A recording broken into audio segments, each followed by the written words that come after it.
Assalamualaikum warahmatullahi wabarakatuh. Jumpa lagi bersama kami teman-teman. Hari ini atau malam ini kami buat sebuah video wawancara, di mana hari ini kami sudah sampai di kediaman narasumber kita. Tugas ini atau video kali ini kami buat untuk memenuhi tugas mata kuliah Al-Islam 4, yaitu dosen pengampu Bapak Afdal SUD MPI. Oke, baik. Di sini kita sudah berada di kediaman Bapak narasumber kita gitu kan. Nah, kalau boleh tahu Pak, nama Bapak siapa gitu? Nama saya Haji Supriyanto. Supriyanto. Nah, jadi di sini kami kan Pak dikasih tugas tuh mencari toko yang sesuai dengan jurusan kami. Jurusan kami itu kan ekonomi. Nah, jadi Bapak ini kan punya usaha kontrakan atau kosan gitu Pak. Kalau boleh tahu gimana tuh Pak sejarah awal berdirinya atau motivasi Bapak kenapa terpikir gitu untuk bisa mengkosan gitu. Kalau berdirinya itu kurang lebih sebelum tahun 2000.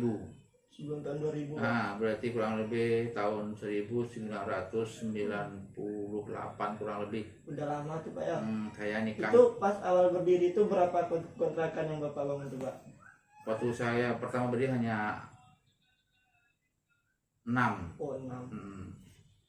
Beriring waktu ada rezeki saya tambah dan sampai hari ini. Itulah yang bisa saya hitung itu untuk investasi, untuk membantu ekonomi buat anak-anak kami. Alhamdulillah, saya kalau boleh cerita, saya tidak pegawai dan tidak pernah jadi karyawan. Di keseharian Bapak apa gitu Pak? Keseharian saya sebenarnya latar belakang saya arsitek. Nah, di samping arsitek saya juga punya developer kecil-kecilan, jual rumah lah kasarnya begitu. Alhamdulillah anak saya tiga-tiganya, yang satu udah dokter, sekarang spesialis tahun kedua bedah jantung di UI. Dulunya S1-nya di UGM. Spesialisnya di UI. Yang nomor 2 perempuan itu di Unpad. Kedokteran juga lagi koas. Yang nomor 3 baru kuliah di BINUS. Kalau soal saya berhasil, itu Allah yang punya ya. Saya merantau sama seperti anda ini. Saya hanya modal bismillah. Saya merantau Pekanbaru ini tahun 1985, tamat SMP. Kerja saya dari ngaji, jadi guru ngaji. Pindah ke masjid sana, ke masjid sini, ke masjid itu. Jadi modal saya merantau ke Baru ini modal bisa mengaji, jadi guru ngaji. Seperti sekarang istri saya ngajar ngaji di belakang itu. Yang ada dia.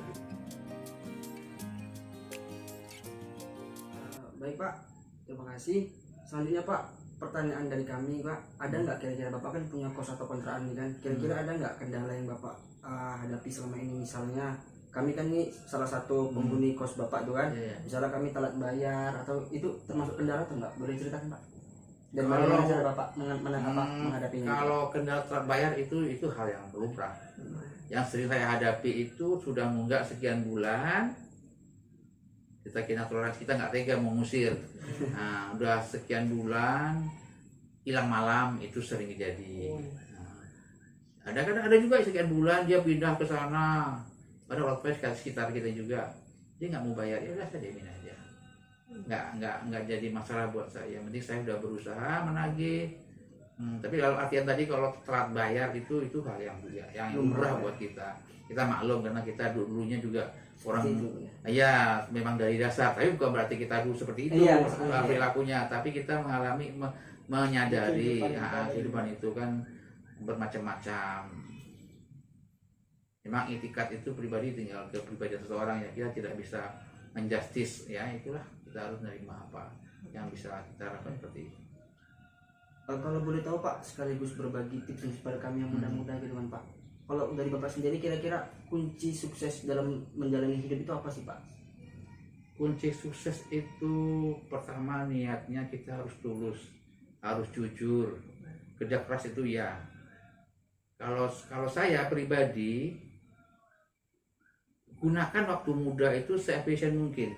Umpamanya Anda punya uang pas balik kampung atau apa, bisa membeli tanah hanya sekian meter persegi atau dengan cicil, belilah itu. Jangan digunakan waktu muda, dimanfaatin sepuas-puasnya untuk berhappy-happy. Kalau bisa jangan seperti itu, dibalik. Waktu muda kita harus bekerja sekeras mungkin, seefisien mungkin. Jadi hari tua kita baru menikmati. Nah, jangan mumpung masih muda berpoya-poya, habiskan. Pokoknya disenang-senangkan lah, jalan sana jalan sini. Kalau perlu orang tua dipaksa, tolong kasih uang ini, itu jalan sana jalan. Nah, nggak seperti itu sebenarnya. Kalau mau jadi orang berhasil, boleh minta uang tapi digunakan untuk yang bermanfaat. Umpamanya usaha apa yang kecil yang bisa dilakukan. Hal hari ini kan banyak orang berusaha hanya dengan modal HP, bisa online kan, bisa jual dagang dengan online. Hal itu bisa ditiru. Nah, itu.